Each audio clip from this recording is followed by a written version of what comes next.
नमस्कार, आप देख रहे हैं एएनपी टाइम्स और स्वागत है आपका हमारी ताज़ा अपडेट में। मैं हूं आपके साथ अभिलाष। लोकसभा चुनाव 2024 के चुनावी नतीजे आने के बाद उत्तर प्रदेश को जहां जनता एक तरफ कोस रही है, वहीं उत्तर प्रदेश की जनता ने बीजेपी को एक बड़ा झटका भी दे दिया।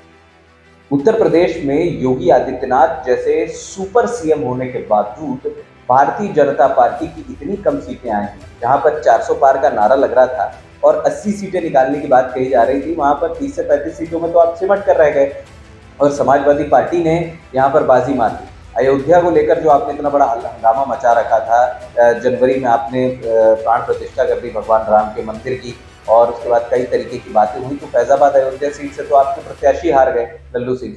ऐसे में योगी आदित्यनाथ ने आज धड़ाधड़ मीटिंग का फैसला जो है शुरू कर दिया है।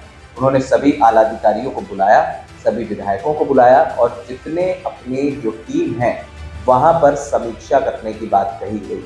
दरअसल ये बात तो लगभग तय है कि प्रधानमंत्री नरेंद्र मोदी जैसे ही पीएम पद की शपथ लेंगे तीसरी बार, उसके बाद यूपी के कैबिनेट के मंत्रिमंडल में पूरे तरीके से बदलाव संभव होता नजर आ रहा है। क्योंकि देखिए, इसके कई कारण लोगों ने बताए हैं। उत्तर प्रदेश में कई ऐसे थे जो भीतरघात करने वाले थे। भीतरघात बहुत हुआ है बीजेपी के अंदर, ये बात तो हमने यूपी के जो लोकसभा चुनाव है उसमें हमने देखा है।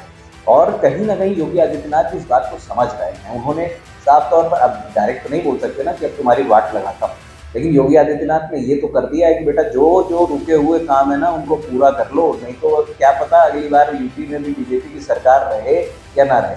देखिए, आप माने या ना माने, लेकिन उत्तर प्रदेश जैसे बड़े राज्य योगी आदित्यनाथ ने वाकई बहुत अच्छा काम किया है। एक तरीके से कानून व्यवस्था, जो माफियाओं का जो डर था वो काफी हद तक खत्म हुआ है। तो कहीं ना कहीं अब बीजेपी भी इस बात को समझ रही है। लोकसभा चुनाव में जिस तरीके से चुनावी नतीजे आए हैं, ये बात ही तय है कि उत्तर प्रदेश में अब कई तरीके के बदलाव देखने को मिलेंगे। क्या योगी आदित्यनाथ, जो अंदर ये भी बताया जा रहा था कि कई विधायकों ने भी भीतरघात किया है, उन विधायकों को बदलेंगे?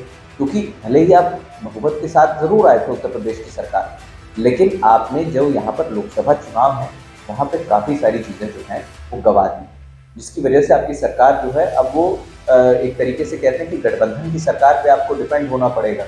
वो घूम फिर के आप 20-25 साल पहले चले गए, जब वाजपेयी जी के टाइम में आपको जो है सरकार बचाने की कवायद चलती रहती थी।